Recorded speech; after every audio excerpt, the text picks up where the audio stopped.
Okay, everybody, I'm back. I tried to invite everybody in my contacts list. I don't know if it went out. Like I said, I have no idea. Um, Dre, it sounds like is calling me now. He doesn't. I don't know what's going on. Dre, are you there, man? Nope. Dre, are you there? I am. I'm here. Okay, Yo, I listen. wanted to ask Hold though. on, dude. What the? Stop talking. We are online. I am online right now on another hangout, basically that I'm just starting. So if you want to, I don't want you to say something that you don't want to go live on air. Oh no, I don't mind anything I say can go live on there. I stay real like that. No, I just wanted to ask you. Did I really guess the first two cards for real? Dre, I don't know. Did you? Listen to me.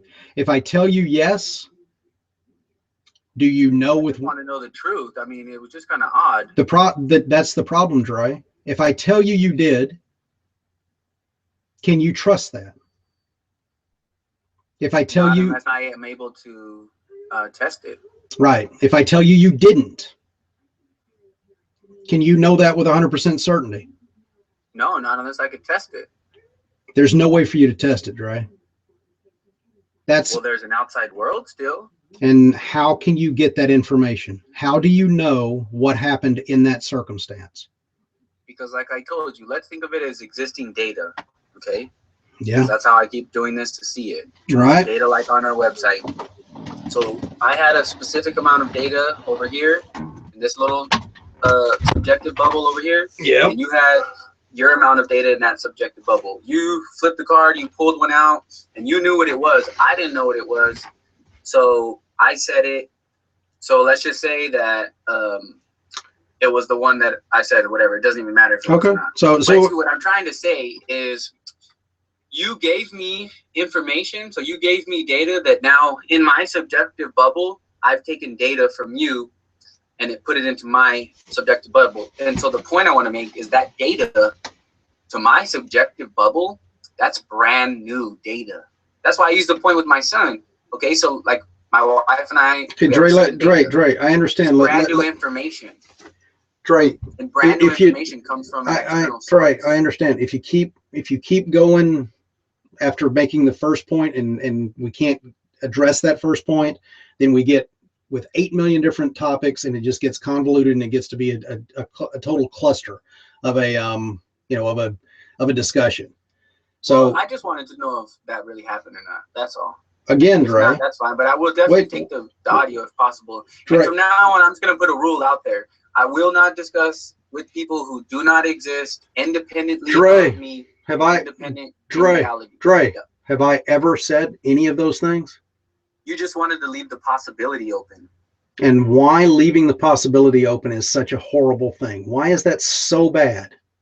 Because if that's the case, then nothing exists. And Dre, remember what you've told me 100 times. Does reality care about what you feel? No, but listen though. So if Dre, you exist still on your own, how did you get there? Dre.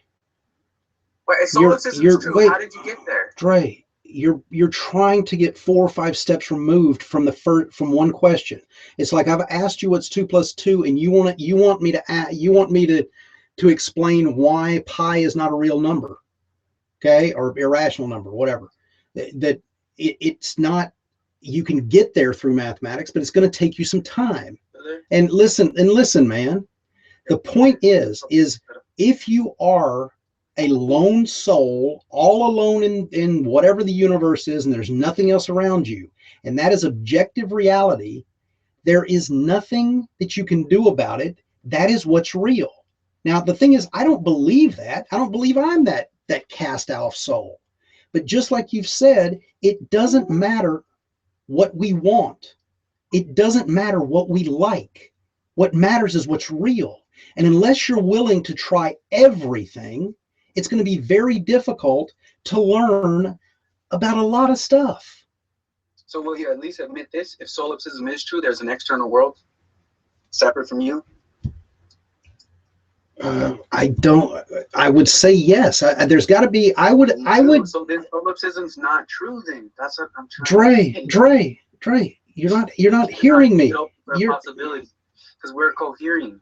Dre. You're a mind. I'm a mind. It's basics, bro. Dre, I know. We could talk about more, but if we can't get off solipsism, it's not going to go anywhere. I don't play like the rest of these guys. Dre, it's not about playing. It's about learning. It's about exploring. It's about trying to figure things out. Learn with somebody who thinks they don't exist, because that's not me, and I'm going to reach the people that are going to listen. Dre, there is not one person that I have ever seen you talk to in any of these things, including myself, that has made the claim that I don't exist. I don't know why you can't hear that. For solipsism to be open. Why? Because if you're telling me that you're saying I've never said one time that I don't exist. Right. If you're saying you exist, and I'm saying I exist. Whoa, and see, Dre, that's the problem. You make that leap. Oh, you make the leap to think that there's another human mind. Exactly. That's Dre. No, see, that's where you're ridiculous. You sound retarded. Dre. And I'm not offensive. No, I'm out. I don't. Again, dude. Don't exist. I didn't say I didn't exist, and I didn't say you didn't exist. I don't understand, so Dre. Okay, let me try. Listen to me. Solipsism is not true. Let me try one thing. You're absolutely right, Dre. I grant you. Then leave it alone. Stop saying it might be true, and stop saying falsehood to people, bro. Dre. Dang, I don't think you understand how much falseness wrecks people's life. Dre, I agree. You have. Wait a second, Dre. Dre. I am a teacher of almost 30 years experience now. I have taught. You teach other minds?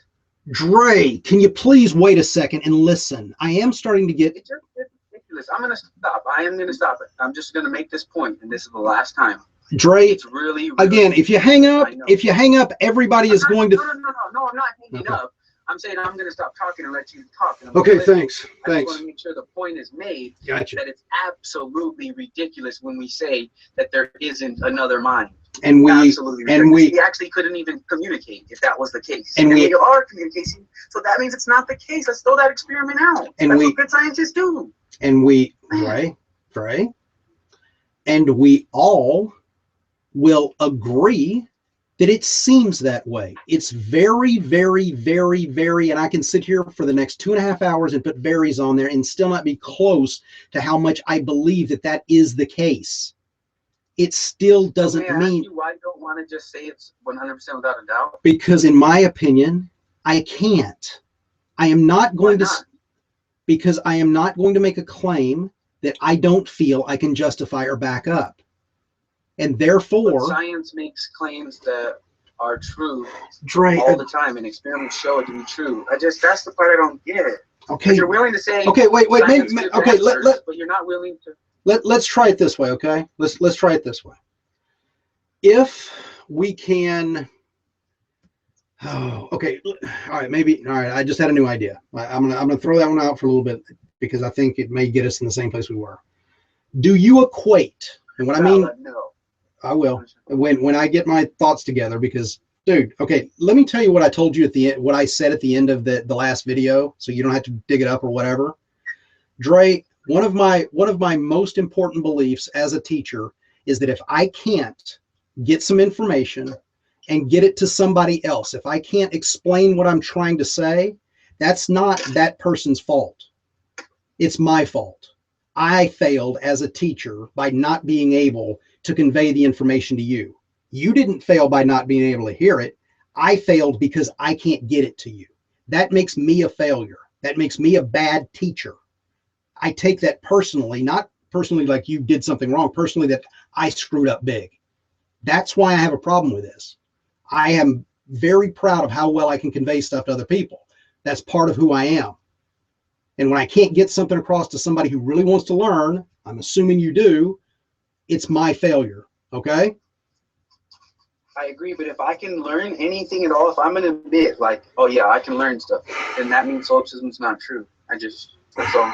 Okay, Dre. Because I want to learn. Okay, good. So then here's the thing. Then how about this? How about let's start this off in this way. This is purely hypothetical and none of it is real. So at this point, I'm not going to say that it's possible. We're going to make a pure fantasy land. This is Harry Potter. How about that? Would that help with it? As long as it's not our reality, because then it wouldn't be true. Okay, a reality. Okay. All right. Let's try it like this. Okay. the first thing I need to know as far as how you view solipsism is, if solipsism exists, does that mean you don't exist? Your personal space. I lost him. Oh my God, I'm dying here. I really am. You're right. If you're still there and you want to talk, I see you're there. Oh, okay. Dre's back. It looks like. Dre, you back? Yeah, I'm here. It just kind of glitched out. It's all right. I mean, you know how it is. I didn't take it personal. I figured it was something like that. It's just a Wi-Fi connects in and out. That's all. I don't know. It's cool. Don't worry about it, man. Okay. So if solipsism exists, does that mean you don't exist? No, if solipsism does exist, then that means I exist, and that's my objective world. Okay. All right. I just want to use my own experiences in that world. No one would ever give me a defeater. Okay. And again, that's what I'm saying is that is where solipsism starts and ends, is that we can know one thing and one thing only, and that is our own awareness. That's it. Okay. Now, again, we're gonna play this from a completely hypothetical world, and actually, there's a really good model out there for this world. Have you ever seen the game called The Sims?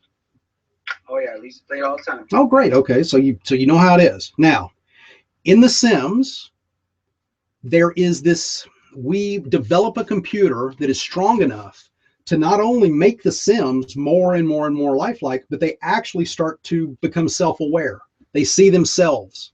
Okay. Now, the question is I make a sim in there, okay?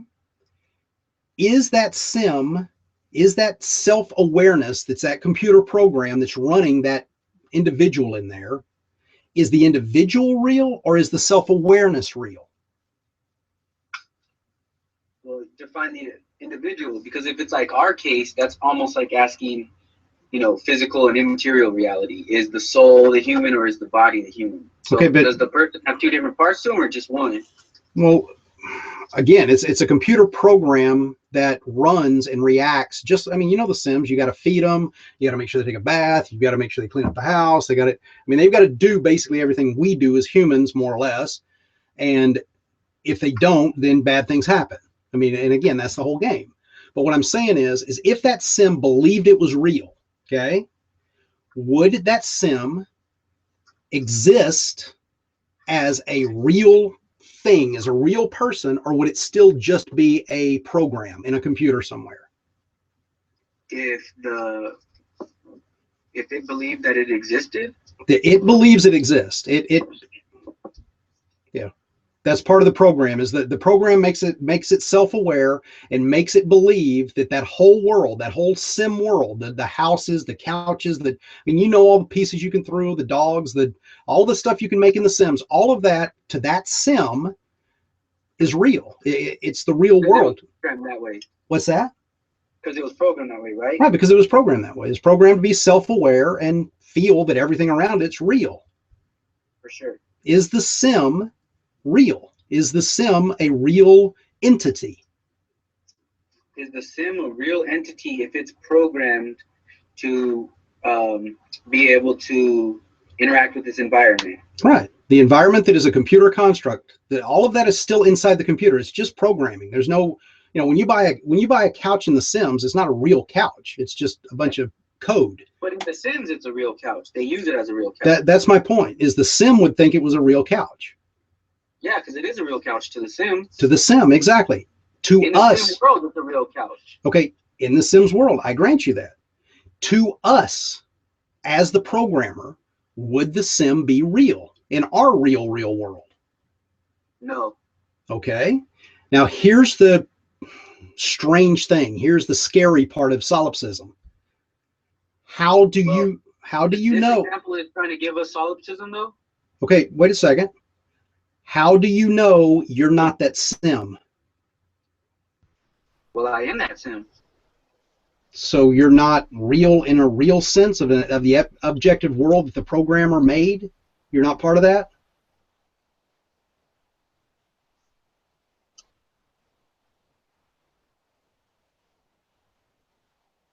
Did I lose you, man?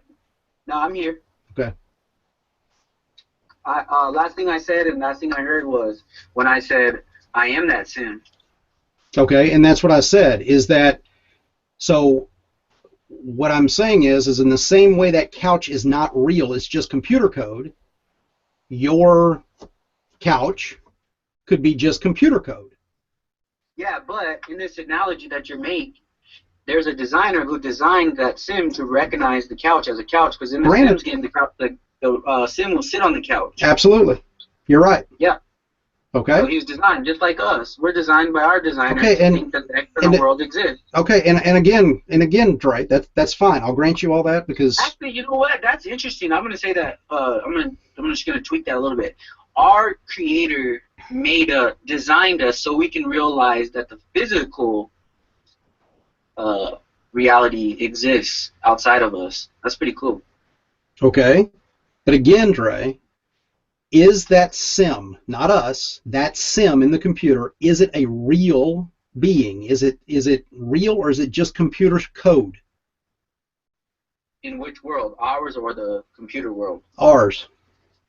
No, it's not real. Okay, and when we turn the computer off, what do you think would happen to that sim? It stays there as the program, waiting to be turned back on and start over. Is it still self-aware, or does it just kind of turn off like a light switch? Well, it was never self-aware in our world. It's only self-aware in its own world. Well, but it's still, I mean, it can be self-aware. If I thought it was self-aware in our world, and I said no. Okay, what? All right, define what you mean by that. I don't understand. By what? By what does it mean to be self-aware in our world? What is it, aware of our world? Is that what you're saying? Well, in this example, you've given a solipsism, so. Okay, again, no. Wait. Let's be clear. I'm sorry if I screwed that up and didn't set it up right. Our world is real. Everything that we look at is absolute, is 100%, it is real. It is objectively true that this world exists. So this world outside of that I lost it again. Oh my. Okay, guys, if y'all want to unmute, please. Oh, he's back again. Okay, so good. I'm glad. Yeah. It's all right, man. I'm just glad you're able to refresh as fast because some of the times it takes a while. Okay, so again, our world is real. Okay, is the real world, if you want to, objectively real world, and this computer program that we call the Sims is creating self-aware entities. They believe they exist. Only in their own world, though. You see, remember I was telling you earlier? Okay, wait. You were making two worlds, and you were bringing in one part of the world that didn't cohere with the other part of the world. So you're doing that right here again. Okay, but again, I want to try to go step by step so I know where I'm screwing up. Okay. Or where I'm screwing up. Well, whatever. I'm just, again, I want to make sure that you understand that I do still leave that possibility that I'm completely wrong on this. I'm not trying to preach to you. No, sure. Me too, and I think that's why we have mutual respect. Okay. So anyhow, what I'm saying is this. When you say that Sim is self-aware in our world, what do you mean by that? His world only. I said he's not self-aware in our world. He's only self-aware in his own world. Okay, so it's not our world. It's in its own world. Okay, but here's the. Look like this. Like we're not in God's world, but God is in our world. That's the same kind of concept as the Sim game, because the designer. Okay, I mean I think that's a respectable analogy. I think that works at least in some respects. But what I'm saying is Dre, if we were to kill that entity, it has self-awareness, it can feel pain, it can feel discomfort. You've seen whenever you set up a relationship and they break up, they act like they're, sad and whatever. So let's say instead of that, we have done it to where if we could somehow experience what's going on with that Sim, it's really happening to them. They feel like, when they get burnt, they feel it. When they trip, it hurts them. Wait a minute, because I thought I said that the Sim didn't have self-awareness like us. It only has self-awareness in its own world. Unless that world that it's in is designed for it to feel all that. That's what I was trying to ferret that out, because I didn't understand what you're saying. No, those Sims have all the emotions, have all the self-awareness, have everything that we have. Okay? So the Sim world is basically our world. No, it's a computer construct. It's the only Hold on, because remember the Sims in the Sim world and the humans are in the human world. So right, but they in the human world we can feel emotions because of the way the human world is. right. So within the Sim world, it's designed the same way as the human world. Right. They can feel emotion. They can feel pain. They can feel love. They can. I mean, all that we've done is we've got to the point where So it's a self-awareness. It's a self-awareness. It's a self-aware being. right. It's a self-aware being. It's completely. Yeah, just like human, for sure. We can't even erase that. No. What's that? Hey Ned, can I try something? Human. There's no difference. The way you just described the Sim, it's the same as a human. Well, not Okay. necessarily. You know what? Really, if you watch Blade Runner, Eric. that's really what Blade Runner's about. Yeah, Eric, he can't hear you because. Maybe you can mention Blade Runner to him. Okay. Yeah, that's a good point. Have you heard of Blade Runner, Dre'as? Blade Runner, the movie. Yeah. Yeah. Okay, it's kind of the same thing as Blade Runner, and that's what there was another guy talking to me on the other hangout that we've got going live, and that's you can't hear him because it's on the other hangout, but it's basically the same type of thing. But again, let's try to stay with the Sims because I think we both can hang there. Okay, so now we've got a Sim that because of the computing power and the Just say the design because the design of the Sim. right, and okay, so from the programming design, the programming code that's put in there that creates that Sim, and we have enough computing power that will allow to run that code to make that Sim self-aware and be able to do all the things that we do. Now, Well, okay, so hold up. Does he now come into our world, or does he stay in the Sim world? okay, no, it's again, there's nothing physical to bring out. It's all computer code. There's no physical part of it. Oh, so then he can't be exactly designed like us. Okay, I guess why not? Why couldn't we have again, this is a fantasy world. This is there's a human within. Then that means it's a human, and then within the game there's another human in there. no. Remember, dude. Again, I'm not trying to do this in real world. I'm trying to do this. I'm trying to do this in Harry Potter type world. This is a complete fantasy setup. Remember? Okay, so don't look at it as something that I'm making this as real. I'm not trying to get there. Right. I'm just saying that if we had the computing power and if we had the programming skills to create some code that would make the Sim complex enough. Let's put it in real life. If you made artificial intelligence, would it be a human? That's basically what you're asking. Okay, not a human, man. Again, I don't want to bring this into our world. I don't want the Sim to even be aware of our world. All I want the Sim to do is live in its world and react to its environment. Okay? Yeah.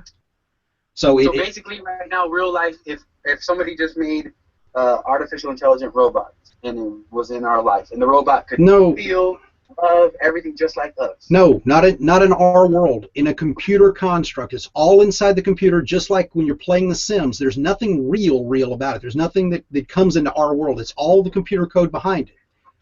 Right? It's just a visual. You turn it off and on. You control it. Right. It's a visual representation of a world. And that being does not have free will, right? No, you could give it free will just like the Sims do. They walk around whenever you're not directly controlling them. They do whatever they want to. You can't turn the game off. Okay, but again, Dre, this is. Turn the game off. You violated free will. Okay, Dre. Let's not get to the end game here. Let's still make sure we're setting up this and we're both on the same page as far as I'm being. I'm just trying to understand it as we go. Well, I know, but I'm saying when you're making these leaps to the very end that now we've abolished free will, I'm not sure that we're even talking about the same thing. And until I'm sure that I didn't know if we had because that matters. If that little because you're saying the Sims game, and so I'm asking, do the Sims in there have free will or not? Okay, and I guess we can get there in the end if you want to. But again, That couldn't be the deciding factor. Okay, Dre. Like I said, they have free will. They can go where they want to. They can do what they want to. As far as they know, all of their decisions are their own. It's not part. If they don't have free will, they definitely feel that they do have free will, and they're self-aware, and their body is. They take ownership of their body. They take ownership of their mind. They feel they are real. Okay, does that make sense? Am I That makes sense the way I said it? They feel like they're real, but they're still not us, right? No, they're not us. They're a computer program. It is still the Sims game. It's just a visual representation on a computer screen someplace. What's that? In our image. It's made in our image. Okay, it's made in our image instead of whatever. But yeah, I mean it's just, it's like real life. Yeah, but it's all computer. It's all just computer code. There's nothing behind it physical at all. Is that okay? Does that make sense?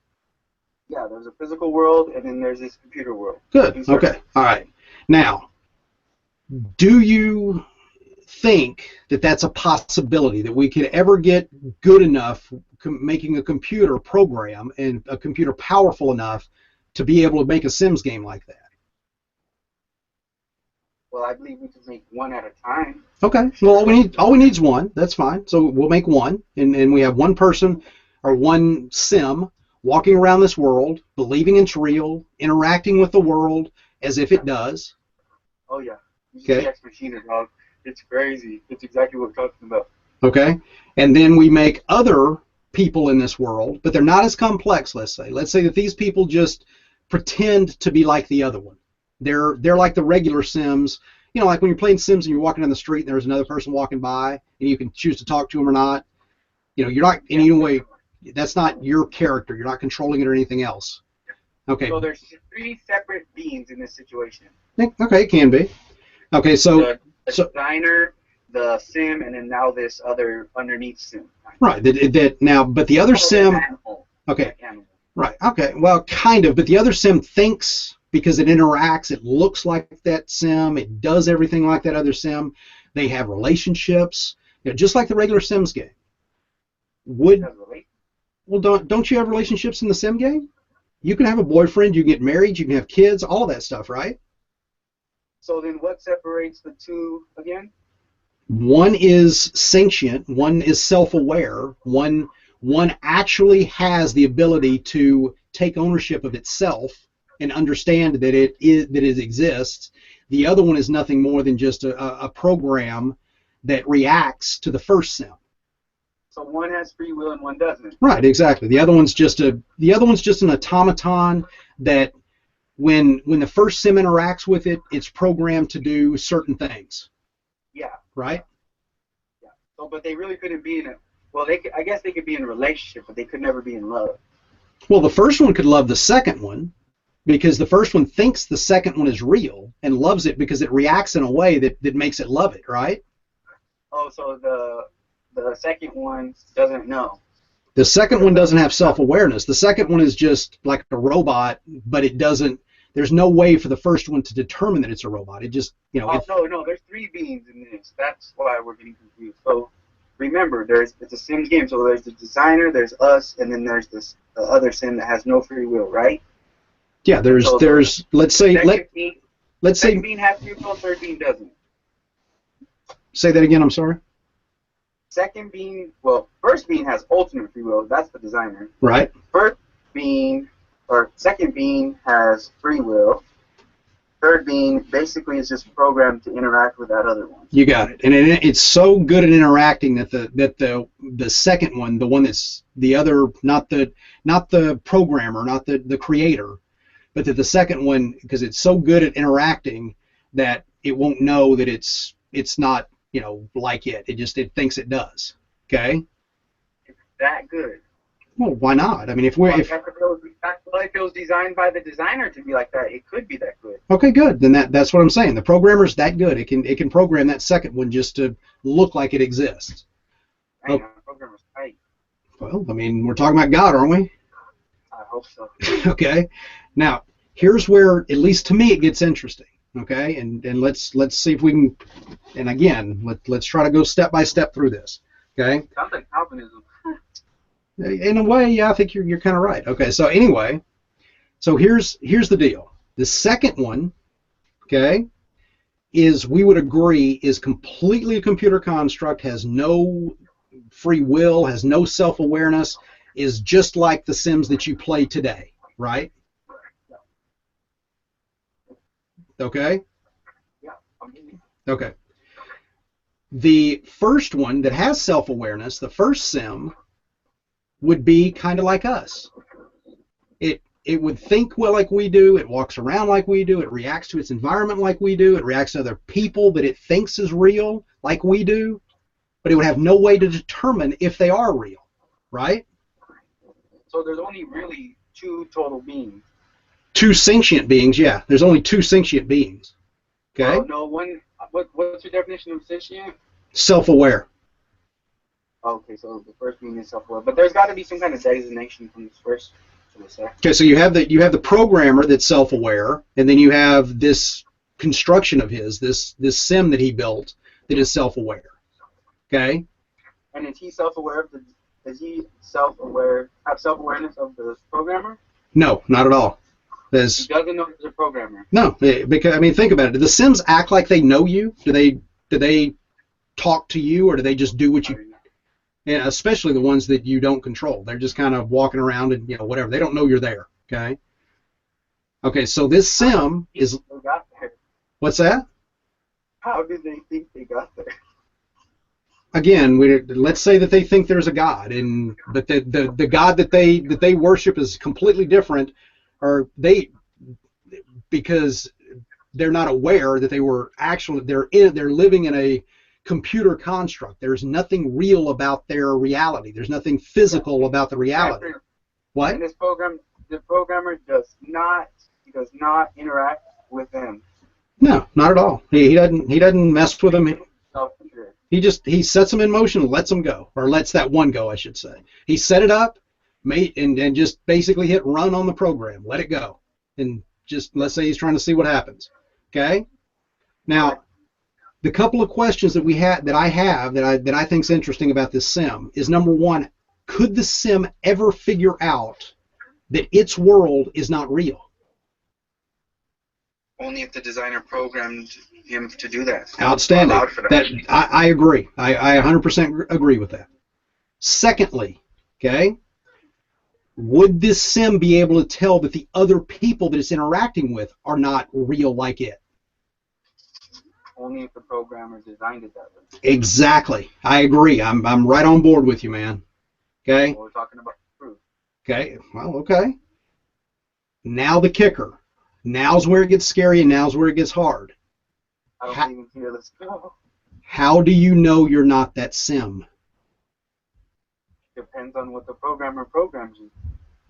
So you're agreeing that everything about your reality could be nothing more than a bunch of computer code. What I'm saying is not everything about my reality depends on how the programmer programs me.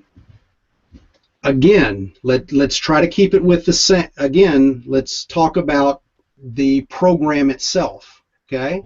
Yeah. The programmer. Okay. Well, then I'll answer your question because that's fair.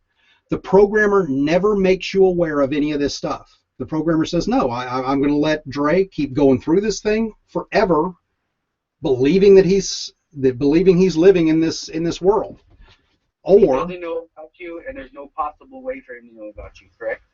Not without, I mean, think about it. If it's a computer program, all the program can do, more or less, at least as far as we know, and the programs that we've made so far, they're pretty much constrained to what the programmer tells it to do.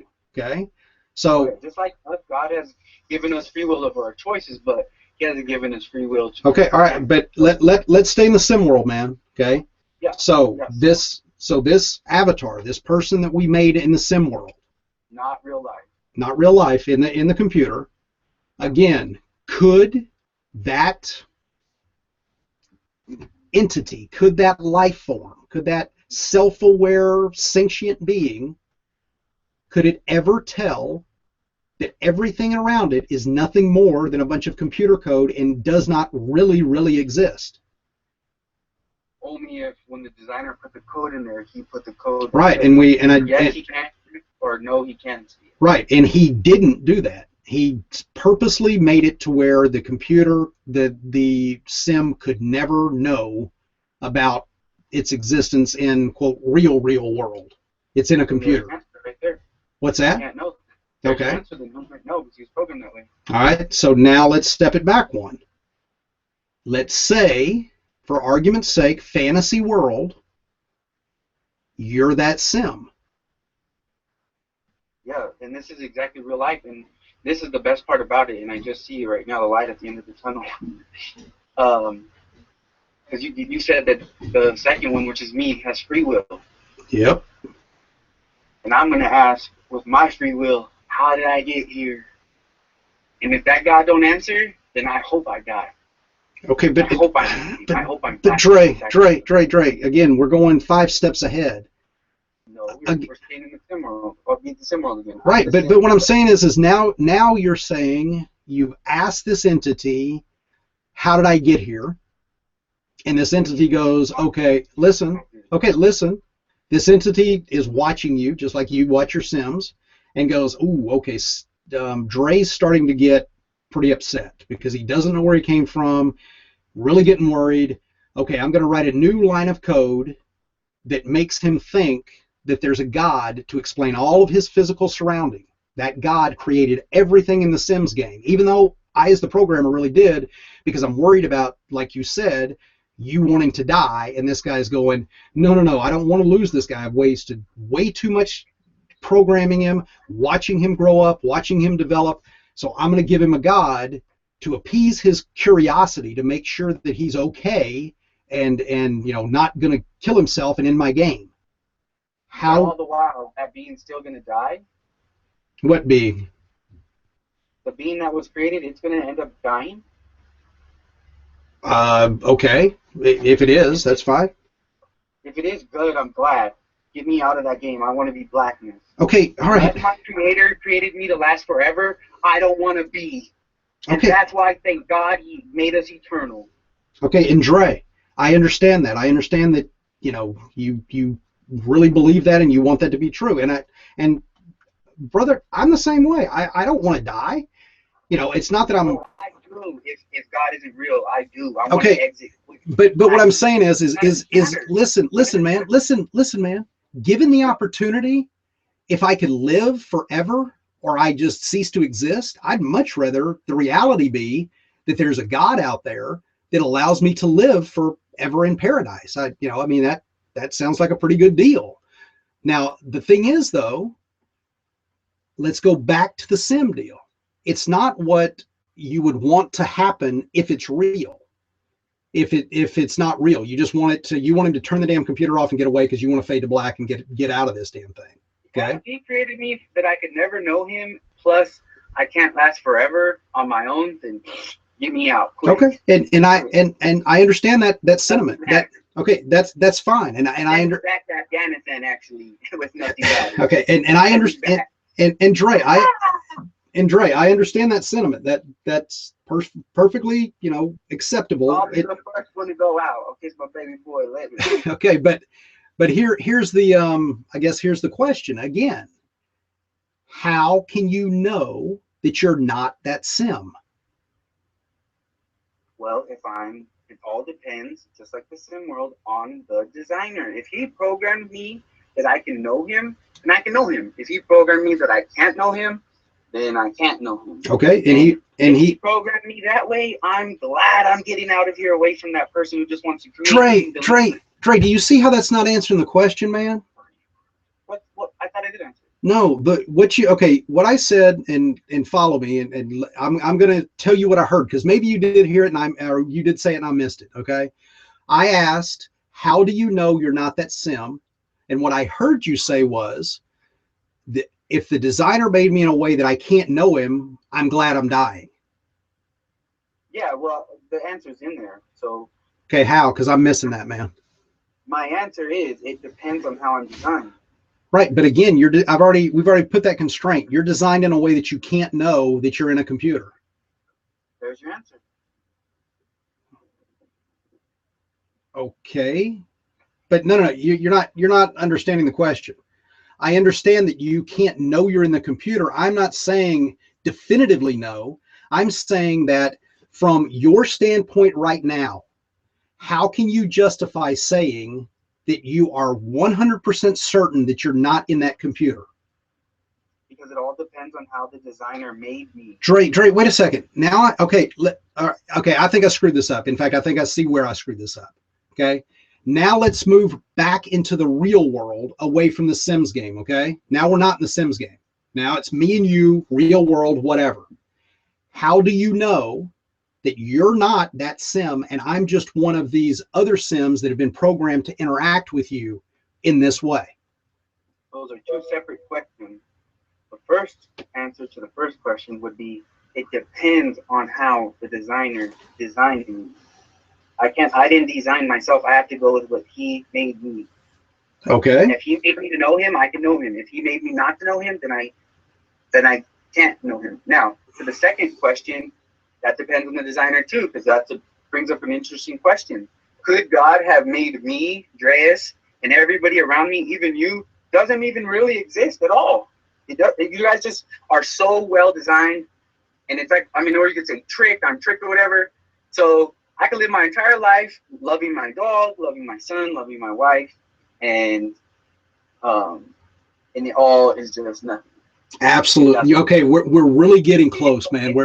That's the way I'm designed, though. Okay, and dude, that's great. We are so close to this. I think we're right on the edge. Okay, I mean, we're perfect, man. Awesome. I feel good again. That would have been. I just wanted to finish that little scenario, because think about that. If that's true. So if you guys are all, so picture you.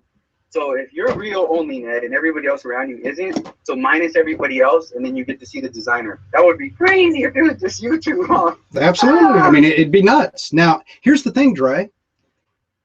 Do you now acknowledge that that's at least a possibility? That that's how reality is? And I'm going to say the answer again, my friend. Yeah. It all depends on how the designer... Okay, no, Dre. Listen to me. It's not about the designer here. Now it's about your belief. It's about what you believe inside now. Do you believe that could, as little of a possibility as is there still the possibility that is reality? And once again, I will give you, you're making two separate realities with two separate questions, okay? If God designed me that I can know him, then yes, I think that I can know him. If God designed me that I can't know him, then to be honest, I don't even have an answer, because I wouldn't care. Dre, it's not about knowing God. It's not about knowing anything other than... No, I laid it out pretty advanced right there. We should draw that out. If you want to walk that out a little bit, we can. Because I dropped out. I seen it in my head right now, and it was like 4 layers deep. So okay. All right.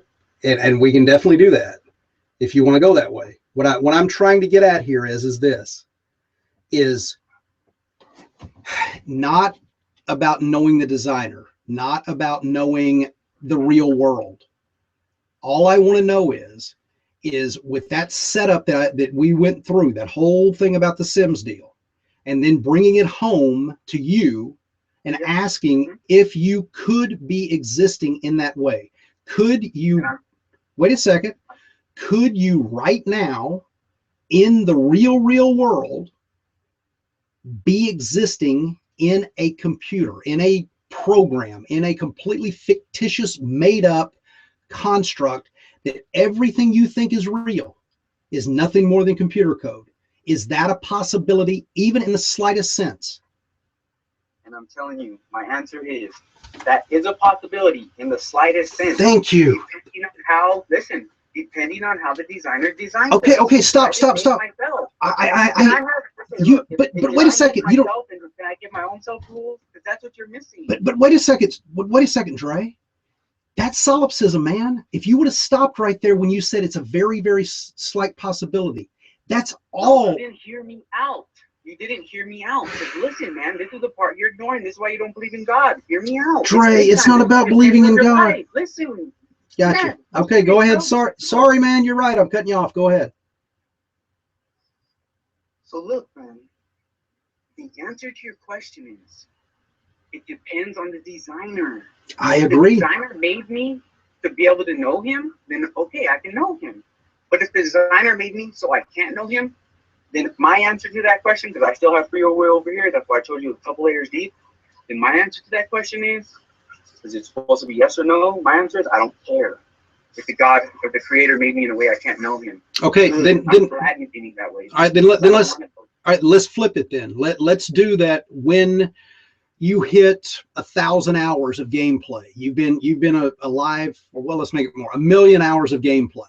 Okay, that's about 7 years is what, well, no, that's seconds. So whatever. Anyway, a million hours. This program has been running for 1,000,000 hours. When it hits that 1,000,000 hour mark, all of a sudden, somehow, the programmer interacts with you and says, "Hey, this is going to be a shock, but everything that you've been doing is nothing but a computer construct." Okay, and I'm going to let you run. And I'm going to ask you now, since you did so good in this game for me, you tell me, what do you want? What kind of life do you want to live? What kind of what is your paradise? Yeah. What's that? Dang, that's how it really is. Do you know that when you meet Jesus, it says that whatever you ask, I'll give you. That's exactly, Dre. That's why I use that analogy. Okay. Dang, so that is really the truth, though. Okay, but here, Dre. But I need to get that having faith, Okay, but I've been having faith for you, bro, to believe. But wait a second, Dre. But wait a second, Dre. Everything that you believe is solid, real, whatever, including your wife, including me, including whatever, is nothing more than computer construct, and it all evaporates because it was nothing to begin with. Well, depending if the creator made it that way. Yes. Okay, but he made it that way. That's what again, the whole game was centered around you. It was nothing else but you, and everything else was made to make your life hard when you had to when you were doing the stuff in the service, when your stuff in your background that was tough to do. All of that was to make you stronger. And now that you did so good getting quote unquote through those levels, you're progressing through this game and getting better stuff because you're doing so good in the levels. And like I said, at 1,000,000 hours of gameplay, however many points you've accumulated, if you've done enough, you get to choose anything you want to. But you're the only one who exists. You're the only player in this game. That's solipsism, man. That's all solipsism is. Well, hold up. No, time out. It is, but it isn't. And I'll show you why. Because in this scenario, there's a designer. In solipsism, there is no designer. It's just you. There's no God that exists. Okay, there's a lot of different forms of solipsism, man. Okay, I mean, I've heard of one with God. That's interesting. I would love to learn about that. Okay, but again, man, the point is all we have to do is take it one more step and take away the designer and make everything that your mind is constructing. You construct it yourself in the same way that you construct dreams yourself. What's that? Take away the designer, how'd you get? But if you take away the designer, how'd you get there? Don't know. You've always existed, let's say. Again, this is pure fantasy, man. So then hold up. This whole entire fantasy was predicated on the second being created. Right, and I know that I set it up, but you said that, well, we have to have it. Okay, but listen, man, and then listen, and I'm trying to show you the difference between two types of solipsism. Okay, in the first type, there was a creator. It was just you and the creator, let's say, to make it easy. It's just two entities that exist. In the solipsism that it seems like you're having the biggest problem with is the one where we even take away that creator. But what I'm saying is, how did you get there in the first? Wait. But how did you get there in the first? Because look, we have an explanation for one side. The being is there because the God created it. Right. So on the other side, how did that being get there? Okay. The second one, because you built the whole scenario up. Right. You were allowed to move forward in your scenario. I know. By the prediction of this second being created. So now you're flipping and saying, no. This is real life. Right. I'll show you how to get there. Eternal, God exists. Okay. I'll show you how to get there, Dre. Dre. I'll show you how to get there. Okay. Do we know of, or at least one of us, me and you, do one of us believe in a being that is eternal, that is timeless, that has always existed? Not for future. The future doesn't exist, so I don't believe that.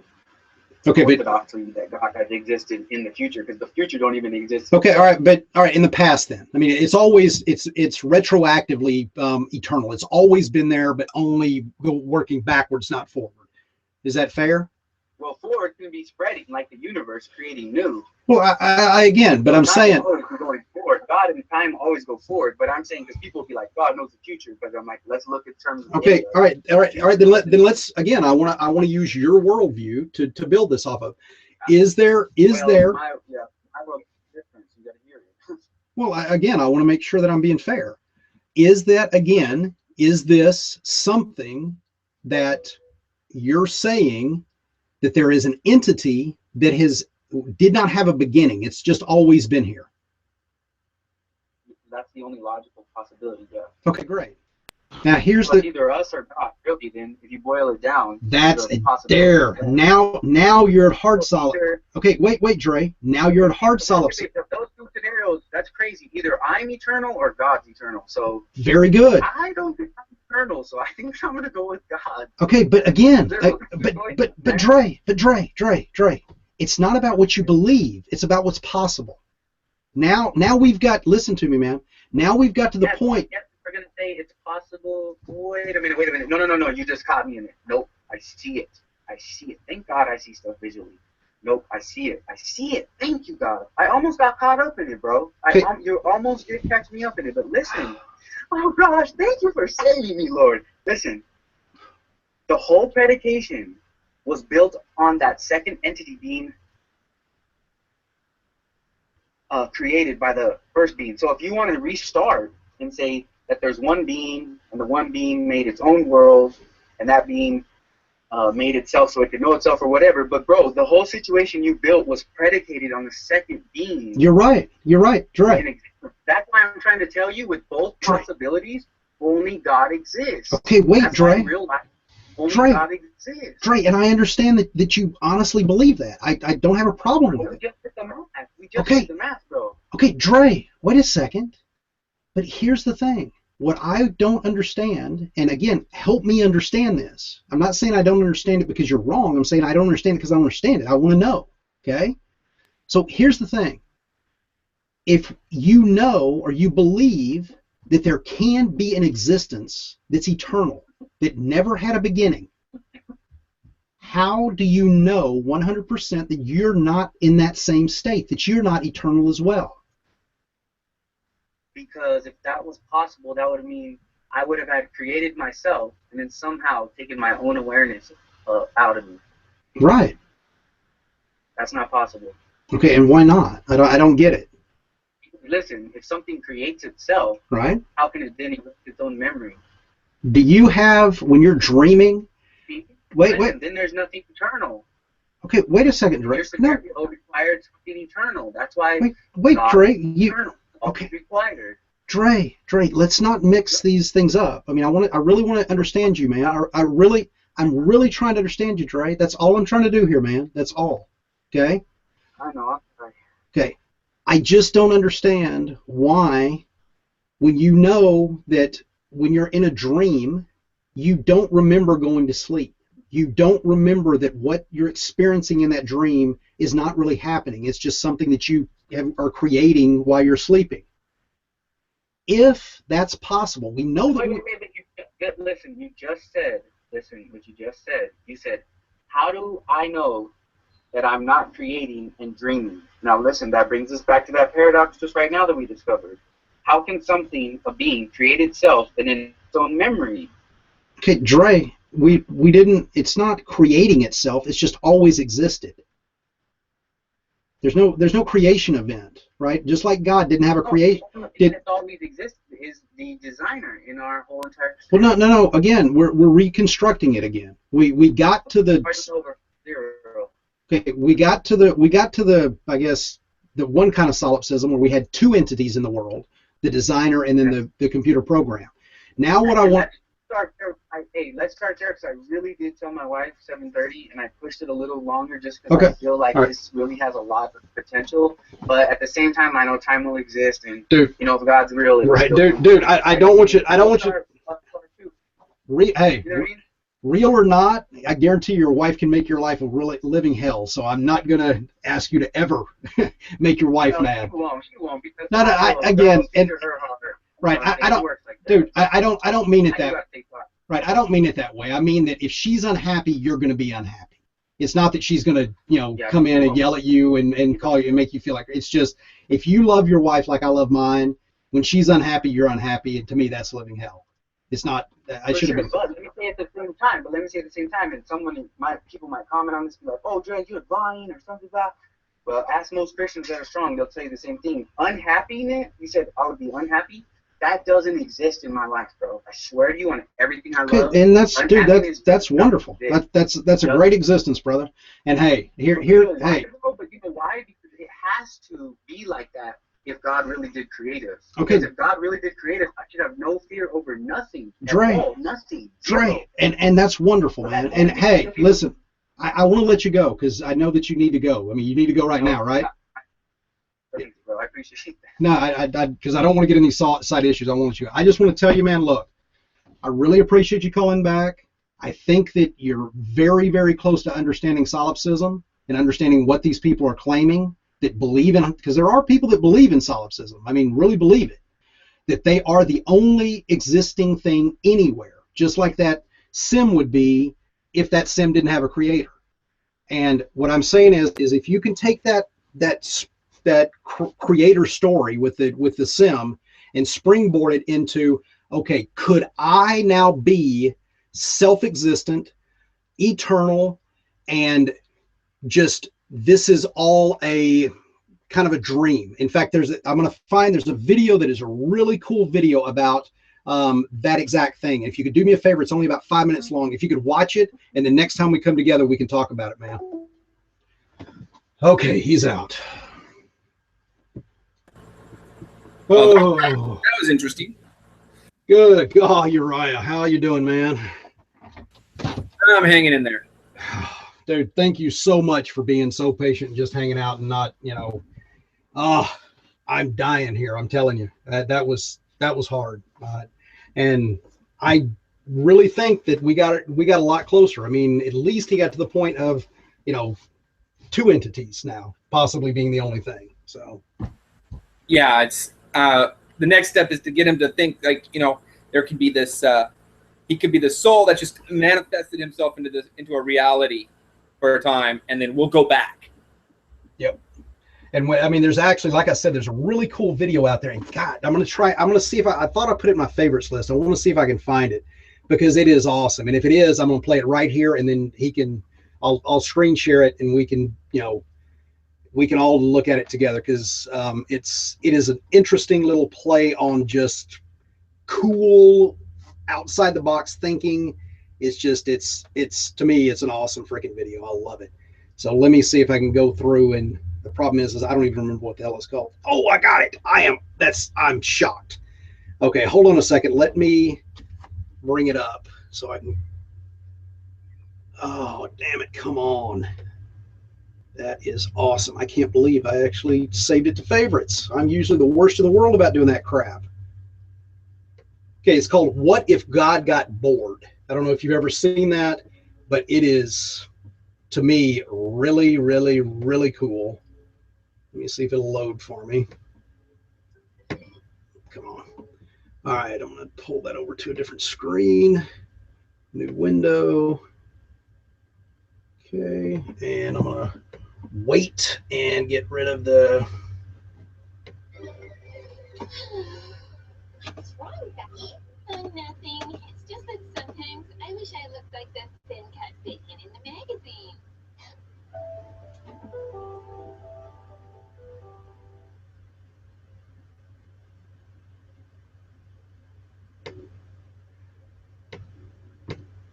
All right, I think I got it up. Let me see right here. Okay, I'm going to screen share, which is going to be interesting because I suck at this. Let me try that one. Screen share.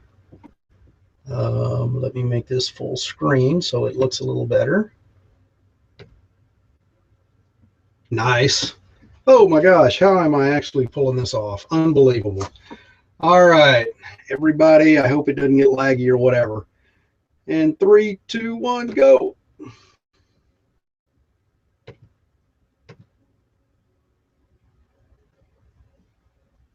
I wonder what you would do if you had the power to dream at night any dream you wanted to dream. And you would, of course, be able to alter your time sense and slip, say, 75 years of subjective time into 8 hours of sleep. You would, I suppose, start out by fulfilling all your wishes. You could design for yourself what would be the most ecstatic life. Love affairs, banquets, dancing girls, wonderful journeys, gardens, music beyond belief. And then after a couple of months of this sort of thing at 75 years a night, you would be getting a little taste for something different. And you would move over to an adventurous dimension, where there were certain dangers involved and the thrill of dealing with dangers. And you could rescue princesses from dragons and go on dangerous journeys, make wonderful explosions and blow them up, eventually get into contest with enemies. And after you've done that for some time, you'd think up a new wrinkle to forget that you were dreaming, so that you would think it was all for real and to be anxious about it. And then, because it'd be so great when you woke up, and then you'd say, well, like children who dare each other on things, how far out could you get? What could you take? What dimension of being lost, of abandonment of your power, what dimension of that could you stand? You could ask yourself this because you know you'd eventually wake up. Then you would get more and more adventurous, and you would make further and further out gambles as to what you would dream. And finally, you would dream where you are now. You would dream the dream of living the life that you are actually living today. That would be within the infinite multiplicity of choices you would have, of playing that you weren't God. Because the whole nature of the Godhead, according to this idea, is to play that he's not. So in this idea then, everybody is fundamentally the ultimate reality. Not God in a politically kingly sense, but God in the sense of being the self, the deep, basic whatever there is. And you're all that, only you're pretending you're not.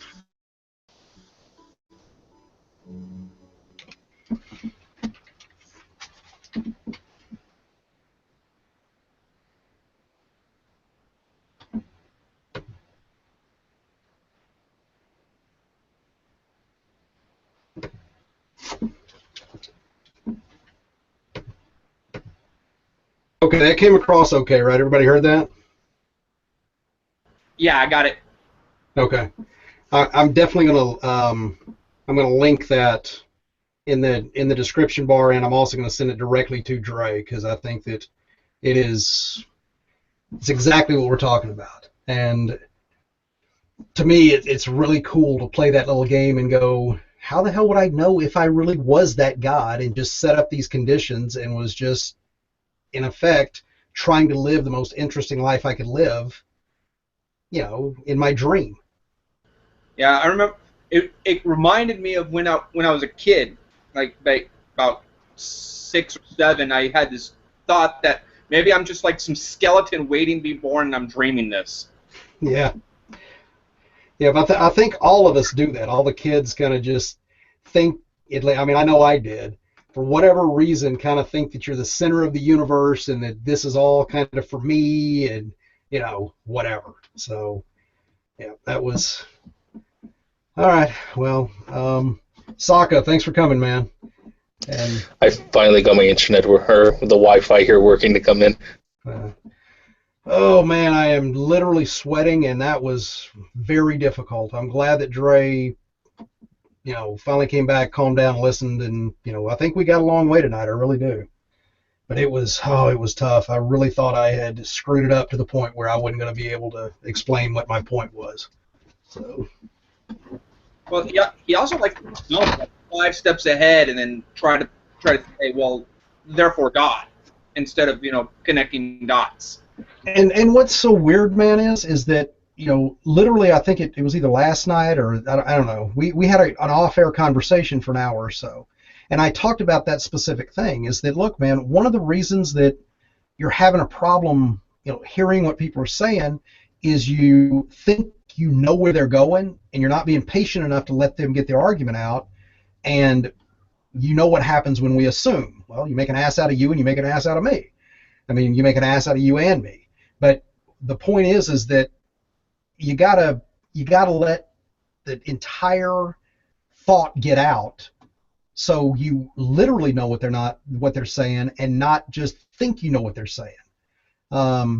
And he was all on board with it. He was absolutely yes, because I mean, at the end of the day, he is somebody who wants to get his message out. He wants to tell people what he thinks, and he actually listens pretty well. At least he has to me. For I mean, he didn't in the first half of the deal, but when we came back together again, you saw he can have a good conversation. And he's interesting to talk to, man. I like the guy, but it's when he gets, I don't know, when he gets in that mood or whatever it is, it's just it's so hard to get any kind of real dialogue going.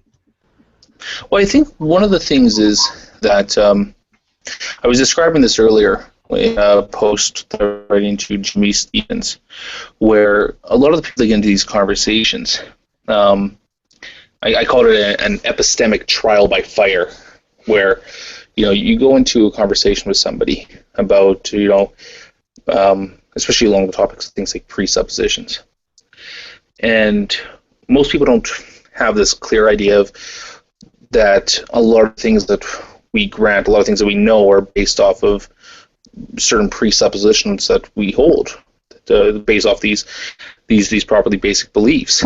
And in these conversations, you don't get away with that. That if you came out and basically said, how do you know this? And you say, well, I base this on my experiences. I base this on, what I've learned and observed from the world. And then, the common response would come back is like, well, how do you know your experiences are valid? How do you know that you know certain things? Mm-hmm. And these, ever since the whole cyclones and everybody came out, a lot of the people that have engaged in these conversations have adopted this basic understanding of epistemology to kind of get around these issues. And it's fine. I mean, it allows you to think out your positions better, all these other things. And then you have a guy like Dre'as come along and make comments like, well, I experience this. And the people that have gone through this epistemological trial by fire are looking at him and saying, no, that's not a satisfactory answer. Yeah, it would have been. It would be for most atheists. For most people, it might be a satisfactory answer. But so many people in this community have been jaded by this, these ideas about, how can we know certain things and the assumptions that we base everything that we do know off of. That when you have a theist come in now that just wants to go around that just wants to say that I have experiences and these experiences say this, and then you bring up the same objections that were brought up to you. How do you know you're not a brain in a vat? How do you know that other minds exist? And the position that they come up with is the same one that most people's gut instinct is well, it's obvious. But they don't realize that that's not an answer. The question is that, is trying to lay down this epistemological foundation. And if you want to start these arguments, or if you want to start these discussions, I think that you don't need to know this stuff. But if you're going to lay your foundation on things like your experiences, and someone comes up and challenges them, it's probably worth the effort to look into it. Yep, exactly. And that's all we can. I think that's all we can expect of anybody, is just an honest seeking of truth. Just look into what some of these things are and follow it where it leads, and that's all. Yeah, and I think he has somewhat of an issue with the different, seeing the difference between what a properly basic belief is compared to what and how we use them in our perception of reality. Yep. Yeah, and I think that he's right. In most of these conversations, we are there's no such thing as a practicing solipsist. We all interact within the world as if other minds exist, and in conversations, no one, in maybe the exception of Xbox to a certain extent, who's awesome in his own unique way. That you're not going to have a lot of people that think that they're the only mind in the universe. But the difference is that nobody, I guess we've learned not to lay that doubt as the source of our argument, to start off with, other minds exist, therefore this, because, right, the fact that other minds exist is taken purely on assumption. That's all it is. I don't know that other minds exist, but I functionally operate as if they do. And it just comes down to a question of, what can we know? And that's all that these conversations, as he started with Dre'as, there's to encourage him to, maybe to evaluate those positions, evaluate the idea of what can we know, and what are the foundations that we're laying down to get to the knowledge that we do have. Yeah, and I think that's the whole thing, is that I think that's the hang-up, especially at least what I've seen with, like when I was talking with Bible Thumping Wingnut and those type of guys, the pre-suppers especially, that when you start doing this solipsistic deal, and when you start trying to demonstrate how it be real, or not necessarily be real, but at least be possible, it completely shut down. This is ridiculous. You don't even, I mean, how many times Tim has put out, I don't believe my wife exists, but I still love her, completely misconstruing what I'm saying, and not even understanding that, look, man, if you will think about it, you'll be able to glean some pretty cool stuff here.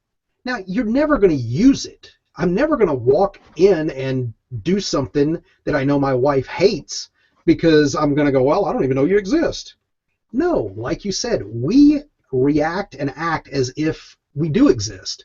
In the same way, the Sims act as though everybody around them and their world is a physical environment.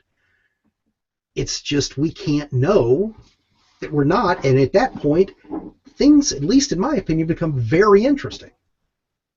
Well, one of the things that came up in our first talk, and like I said, I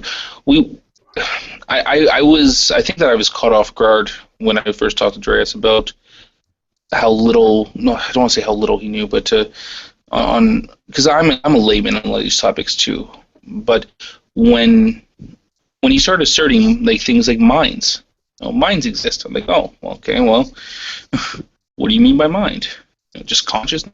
Just this, what is a mind? And she's just like, bro, you're a mind. You're a mind. Of course, I'm a mind. We know what minds are. I'm just like, no, actually, we don't. That's the idea that the concept of what is a mind is still something that's discussed frequently. That there's a lot of different theories of what is a mind, and it's to think that you have some answer in this is it's really off-putting, because it's like, well, how, again, it's one of those things where just like he has this position is like, oh, it's self-evident, everybody has a mind. Well, wasn't your mind? Like, oh, okay, that cleared up absolutely nothing.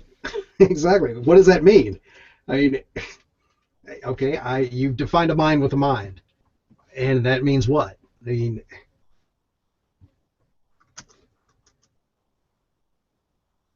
Anyway, I don't know. That's Yeah, I think that the biggest thing with Dre'as is that and I hope he listens to this. I hope he comes back and hears this, because this is the only objection I have, and it's an objection that I put on other people, including myself, is that first and foremost in these discussions you should be here to learn. That's it. I have learned a lot since being involved in these discussions. I've changed my position on a lot of things since I've joined these discussions. I'm not saying I'm right, or obviously not an authority on a lot of these things that we discuss, but I hold a position now where I can discuss certain things better than I used to be able to, at least. That I understand concepts better here. And all that, from Dre'as there, is realize that his position is he's not some prize-winning apologist. He's not here. He shouldn't be here to win the conversation. This isn't a win-lose thing here. Come to these discussions, listen to what people say, and learn. And that's it.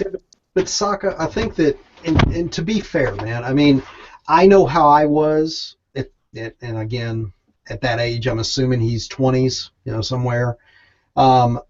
And I think that especially when you first come into this, whichever side, it's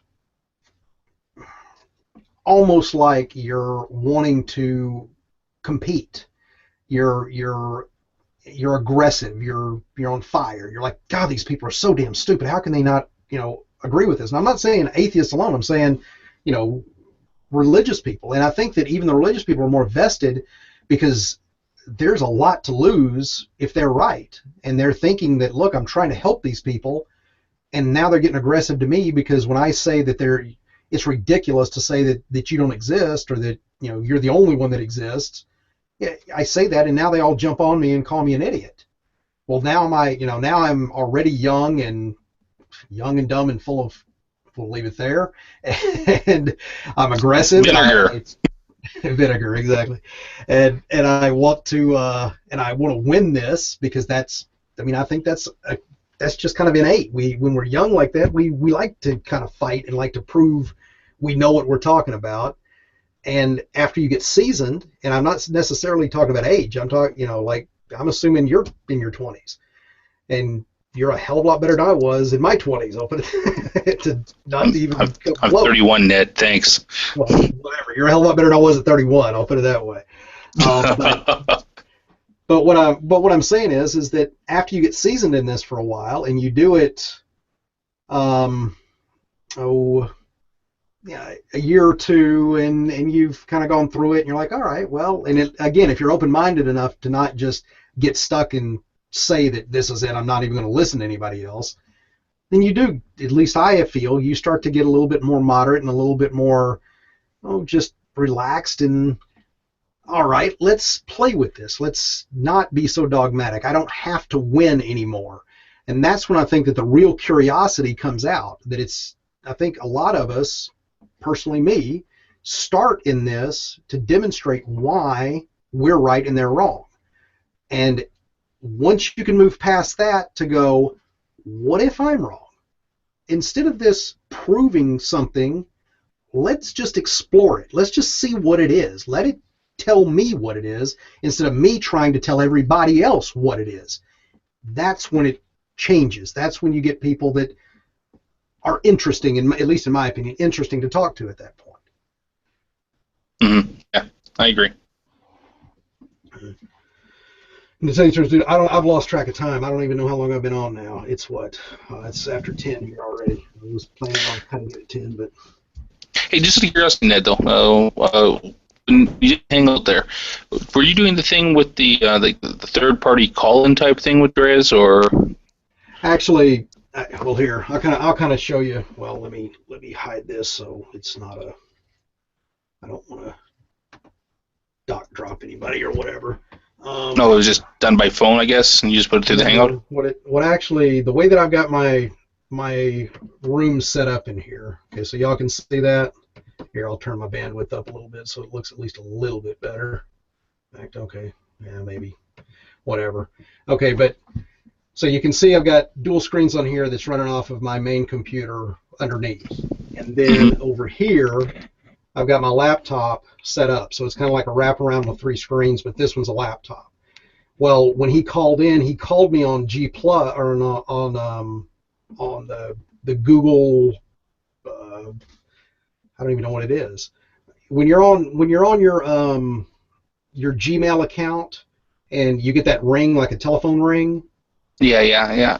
That's where he called me. That's where he called me through that. So I think it was almost like a little hangout, a mini hangout or something. But that's where he was talking through is my laptop. And because I've got my camera right above the laptop, all I did was just, unmute it, and then you could hear us both talking back and forth. Okay, but would he be able to hear anybody else in the Hangout?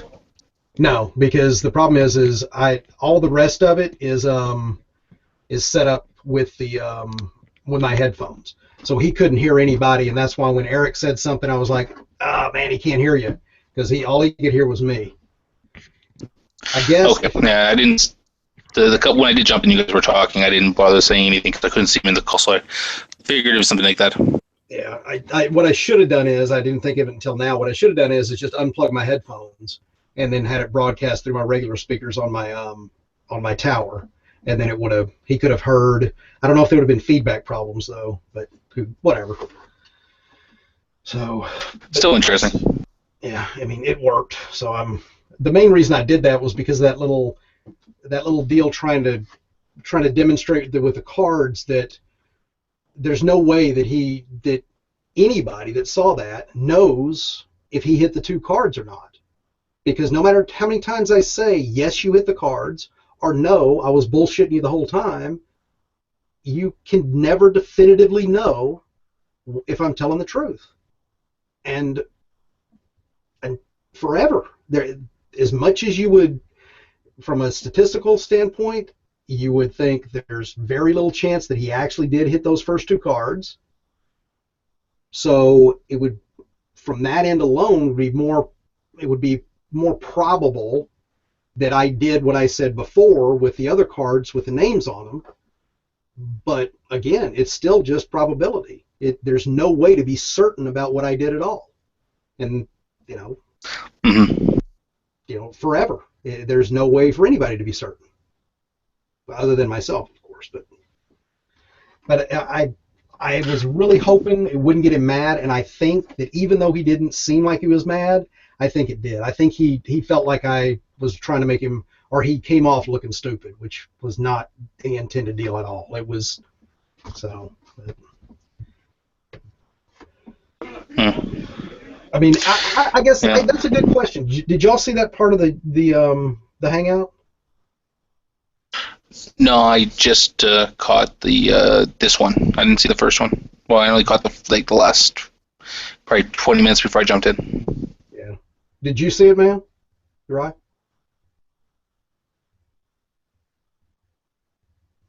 Nah, I guess he's not there. I can run through it real quick. It's about a 2-minute demo if you want to, because I think it's kind of interesting, and you could do it with. I think that you could do it with just about anybody that doesn't understand solipsism or doesn't think that it's working. And plus, I wouldn't mind trying to perfect it a little bit more. Sure. Okay. Why not? It's to be honest, you already know, so it's not going to work as well. But anyhow, what I said is I said, look, all I'm going to do is I'm going to set up this deal. I've got a deck of cards. That is the deck of cards. You can hear me shuffling and lifting the deck right now. Okay, so I got a deck of cards. I'm going to shuffle them each time, and I'm going to pull 1 card out. Okay, so all right, I shuffled them. I pulled a card. What card did I pull? 7 of spades. Okay, and then at that point I go, holy shit, how in the hell did you? Okay, I mean, all right, I get it. One out of 52 chance. It's pretty improbable, but okay. Yeah, I mean, you're screwing up my freaking thought experiment here, but you got it. Okay. Now you do it 2 for 2. We might be going to James Randi to try to figure out if you got some special power or something. All right, so I do it again, shuffle, get everything up, whatever. Pick another card. What did I do this time? What's the card this time? 3 of hearts. 3 of hearts. Holy, you did say 3 of hearts, right? That's what you said. Okay, so Oh, then absolutely. I'm good at this. right. So you play it up and whatever, and then, you know, at that point, I would assume you stop unless somebody's really played it up and like, oh my God, this is amazing. I've hit 2 out of 2, and you can tell they're really buying it. Maybe try a third, but I would probably say stick with 2. So then what I did is I took and said, okay, now what I want you to do is I want you to relax. You're probably going to get pretty upset here, but I've been bullshitting you the whole time. Not only were the cards that those are the 2 cards that I actually drew. These 2 right here. They're not even playing cards. What they are is they're sight word cards that I use for my son to teach him how to read. Okay? So it's not a fair test at all. But what I'm trying to demonstrate there is that even though your senses are telling you that you got these right, you're dealing with a real deck of cards, you pick the right ones, I'm acting as though you hit them both. You didn't, man. Or did you? Because there's your cards, and here's the real deck of cards. How are you ever going to know what happened? Did I really use these the first time? And I was lying to you then? Or did I use these and you did hit those first 2? And I'm lying to you because it didn't fit my little scenario, and I wanted to show you that you can't know anything absolutely. Now the problem is no one outside of you and me outside of me knows what cards you actually hit, Sokka. In fact, you don't even know if I really drew cards at all. All you heard was what you thought was me shuffling cards and pulling cards out. I may have just pulled the top 2 off of here, or may have just, when you were talking, riffled through these and pulled the 7 and the 3 out. How would you ever know with 100% certainty either I was lying the first time or I'm lying now?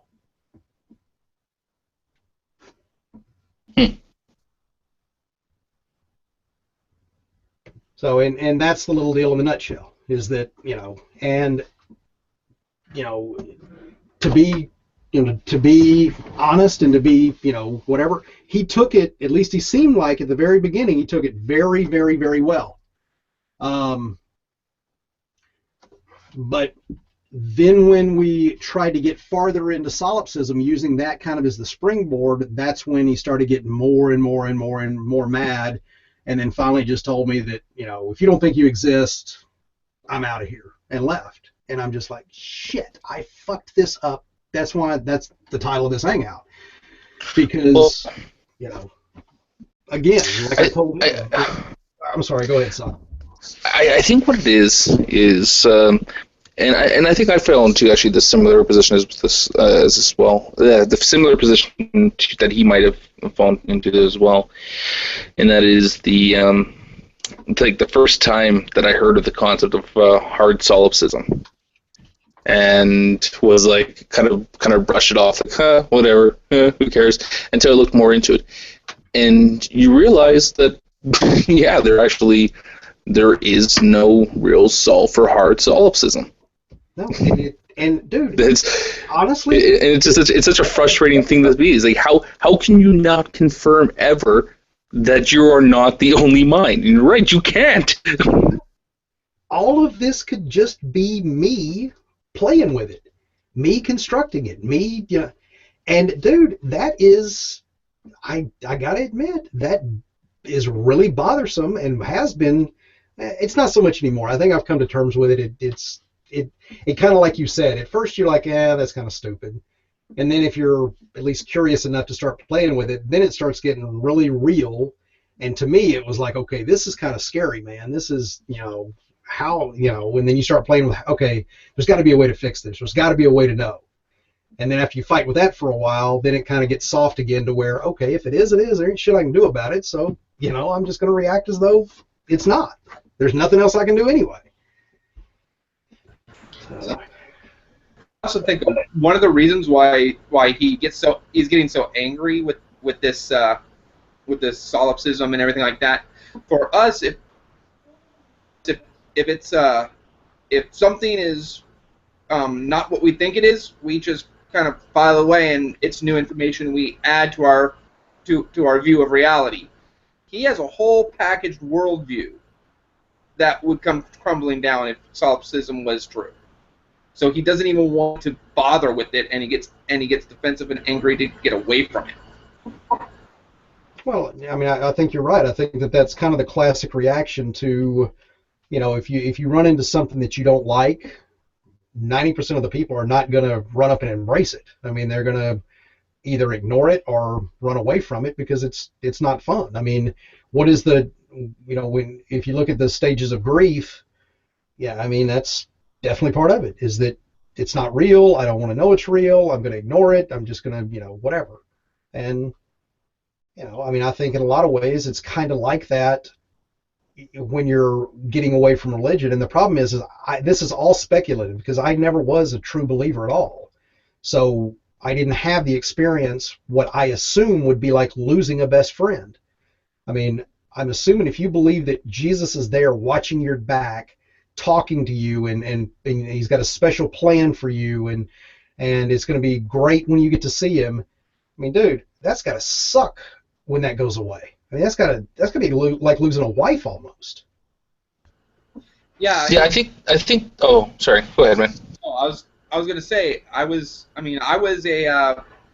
Jehovah's Witness for a long time, and it's like I sat there and it was like every single coincidence that would come out, that would happen was Jehovah putting signs in front of me and everything like that, and everything evolved around religion, and it was the whole world view, and nothing outside, everything outside of the world view was evil and misguided, and it's a scary thing to have to realize that no, the world is what's real, and what I believe isn't matching the facts, and the only thing that I can't change the facts. I can only change what I view.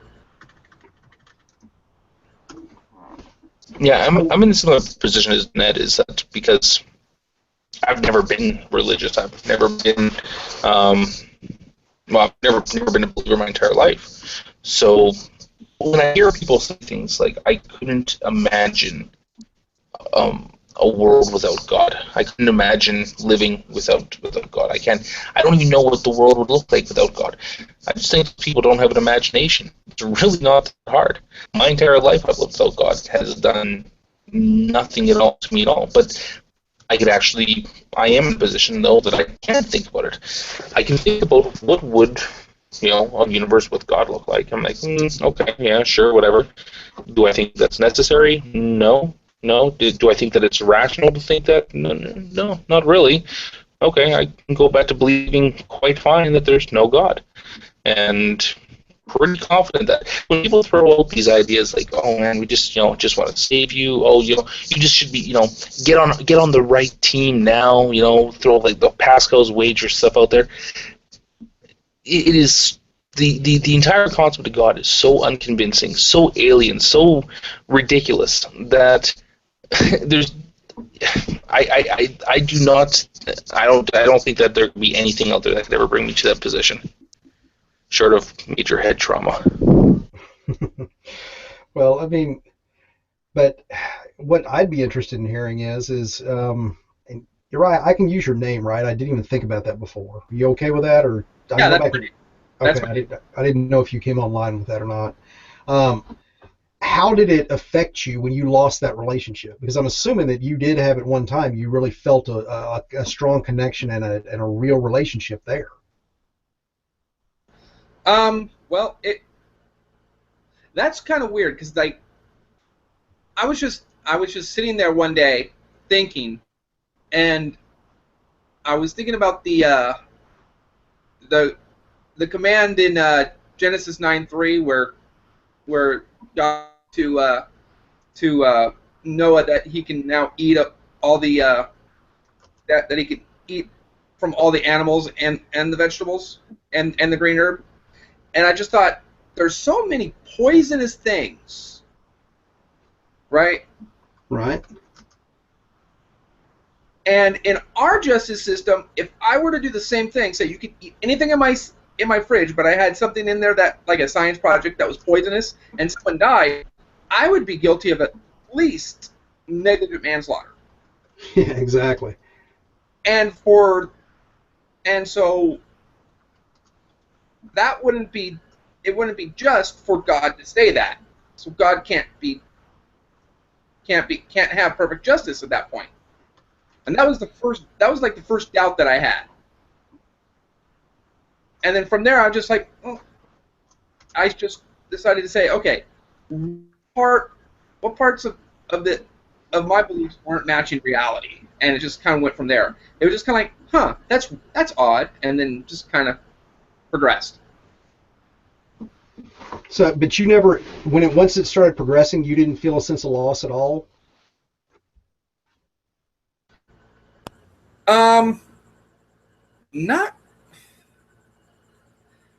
Not really, because I mean, I came to the point where, there might be something, but I don't think it's this. And then it's like, well, wait. And then all of a sudden I'm like, wait, why am I even positing this? Because without justification. For some reason, there was never really a sense of loss for me. That's interesting, because that's the one thing that I just imagined, that with most people that were, believers that really, believed wholeheartedly, yeah, they would have this kind of almost like somebody dying. Yeah, that's kind of what I envisioned. That's interesting that apparently you move away and not have that. That's cool. Well, that's refreshing. I don't know, it makes me feel better, at least. Yeah, I mean, I remember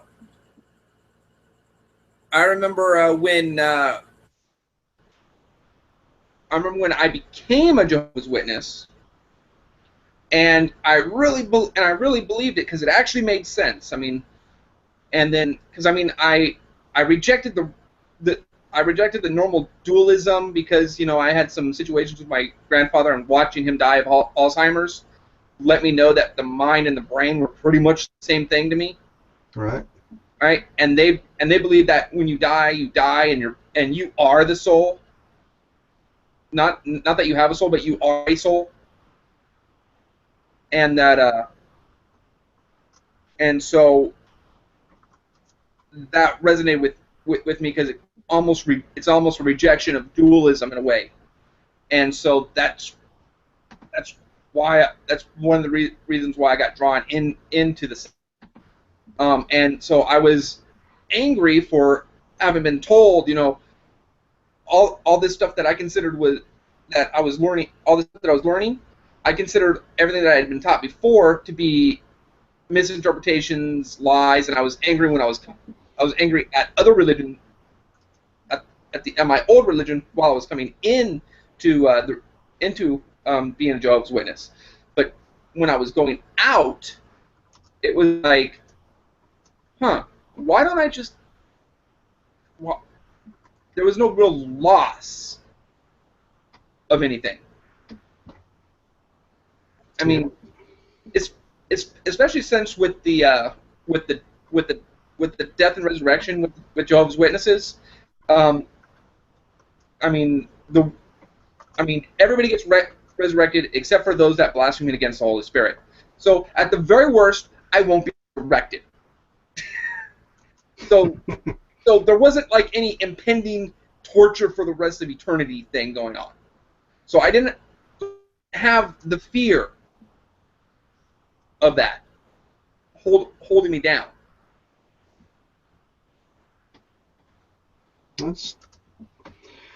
That's cool. I mean, what's interesting is I'll have my third or fourth meeting with a Jehovah's Witness. He keeps bringing new people when he comes every time. But I've been, doing this for almost a month with him now, trying to get through that little, you know, the little book that they come to the door with, and the little study guide for their Bible, and you know, all that. So we're about halfway through the first chapter of that little pamphlet, and you know that pamphlet, that first chapter is only like 20 pages long, and it's taken us literally 3.5 hours to get about 9 pages. So I mean, he's being great. Don't get me wrong. He's at least sticking around and trying to explain his point of view. But I mean, it's slow going because of the questions that. And what's nice is Matthew Steele can join us on the cell phone. I just put it on the speaker, and so it's me and Matthew, and then there's 2 of those guys. So we just kind of have a little roundtable deal back and forth, and you know, it's been really nice. There hadn't been any heated discussions whatsoever, but you know, we have got into the problem of evil, and we've got into, 'cause what's amazing is that's where that book starts, which just floored me. I mean, out of the gate, they use the theodicy or whatever, I can't talk, to try and, I guess, convince you that more likely than not God is real. And the preface to the book is telling you to question all of the time, never leave a question on the table unless it's been answered to your satisfaction. And I'm like, I've never heard of a religion that is this confident to do these 2 things. Now, Scientology does the same thing, actually. Does it really? Okay. Yeah, that's one of the things that they put out there is that, like, this is for you. You know, if you get something out of this, great. Take it or leave it. You know, take it as true, take it as ever, and you know, but you know, you're going to get out of this what you put into. That's kind of interesting, man. It's something like that. I just finished watching the HBO documentary on Scientology. It was Going Clear, I think, I recently. saw that same thing a couple of weeks ago. That was an interesting documentary. It was pretty good, actually. Sorry to change topics to Scientology. I thought that was kind of neat. No, again, I'm. Don't worry about it. I mean, I should have been off of here half an hour ago, so I'm just kind of hanging out because I mean, I like talking to both you guys, and I know I don't really have anything to do in the morning, so. But. Yeah, I got that. You know, there's a couple things that come up. I mean, with the reason why some people believe. Actually, I think that Dre'as is an interesting one because I read in his posts all the time, and I think that, you know, kind of sympathize with this a little bit. Is that you know, this is a guy that served several tours overseas, you know, but he's seen terrible things.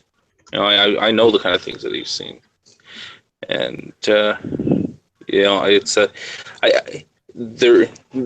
think that the concept of good and evil is something that plays really hard, really strongly into his version of theology. That it seems like almost a way to, you know, his religion is a way to justify maybe the evil that he has experienced.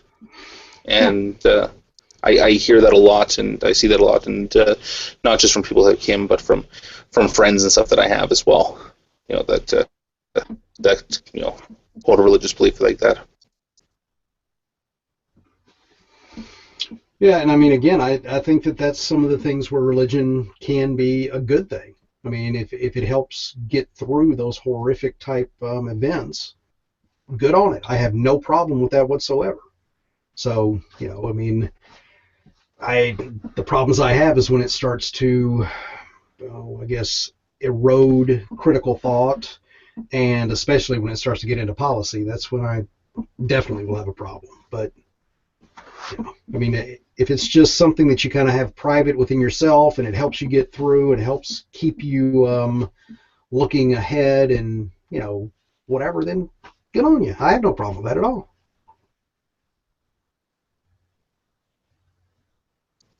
Yeah, I don't think any atheist is here to deconvert people.